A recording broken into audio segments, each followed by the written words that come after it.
Buster Keaton, the Great Stone Face. A man stands alone against impossible odds. His expression never changes, yet we feel everything he feels.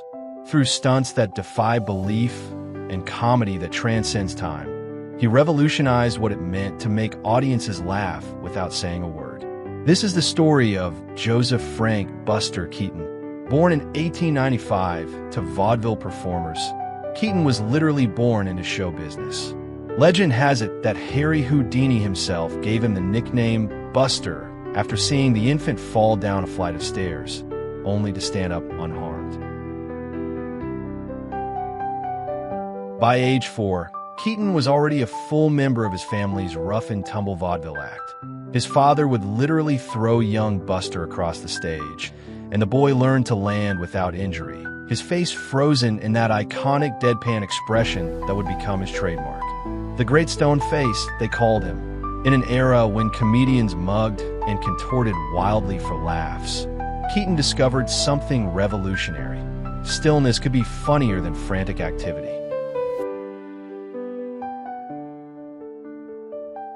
When silent films emerged as the dominant entertainment medium in the 1910s, Keaton found his true canvas. After apprenticing with comedian Roscoe "Fatty" Arbuckle, he struck out on his own. Between 1920 and 1929, Keaton created a series of masterpieces that stand as monuments to human creativity and physical commitment. The General, Sherlock Jr., Steamboat Bill Jr., The Navigator. In each film, Keaton performed death-defying stunts without doubles or safety equipment, all while maintaining that impassive expression that somehow communicated volumes about his character's inner life.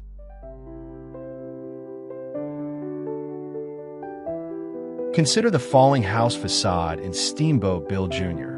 A 2-ton wall crashes down around Keaton, who survives only because he stands precisely where an open window lands.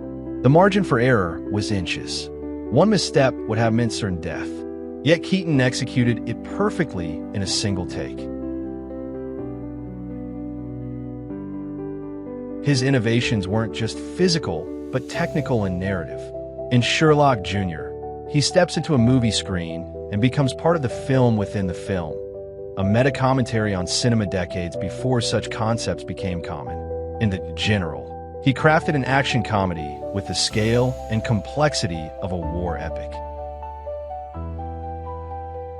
But the arrival of sound films coincided with the darkest chapter of Keaton's life. Forced into a contract with MGM, he lost creative control of his work. His marriage collapsed. He fell into alcoholism. The silent film genius was silenced. By the 1930s, the man who once commanded Hollywood was relegated to writing gags for other comedians, his genius forgotten. Keaton later recalled, "I was dumb enough to sell out," referring to the contract that stripped him of his independence. Yet Buster Keaton's story didn't end in obscurity. In the 1950s and 60s, film historians and a new generation discovered his silent masterpieces. The world finally recognized what had always been true, that this stoic comedian was one of cinema's greatest artists. In his final years, Keaton experienced a bittersweet renaissance. He appeared in Sunset Boulevard, worked with Charlie Chaplin in Limelight, and even starred in commercials, introducing his timeless comedic style to television audiences.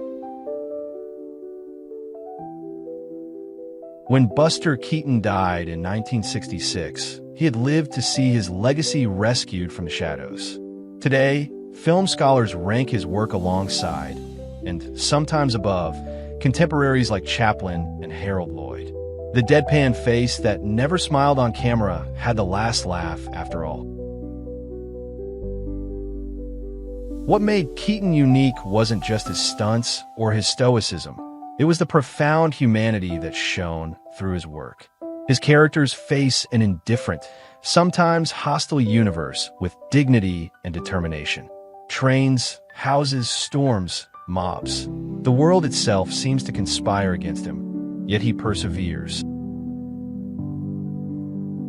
In our modern era of computer-generated spectacle, Keaton's authentic, handcrafted stunts feel more miraculous than ever.